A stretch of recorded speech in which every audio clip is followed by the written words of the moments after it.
se préparer au risque d'une épidémie mondiale de coronavirus sans pour autant semer la panique. C'est la mission du nouveau ministre de la Santé qui a réuni aujourd'hui une cinquantaine de professionnels, hospitaliers, médecins de ville ou encore SAMU.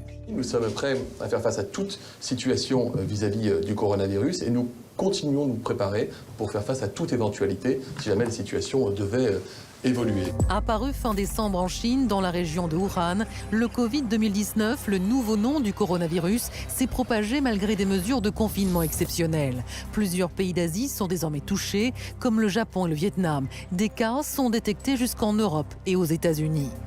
Pour l'heure, l'Organisation mondiale de la santé reste prudente sur l'évolution de la situation. Le risque est très élevé en Chine, il est élevé au niveau régional et il est élevé dans le monde entier. Je ne parle pas de pandémie, je dis que le risque est élevé, que la maladie se propage plus loin. Illustration de cette inquiétude, le Cambodge recherche activement plusieurs centaines de touristes potentiellement porteurs du coronavirus. Samedi, les autorités du pays avaient autorisé ce paquebot à accoster après le refus de plusieurs pays voisins. Le Premier ministre cambodgien avait accueilli les vacanciers en personne.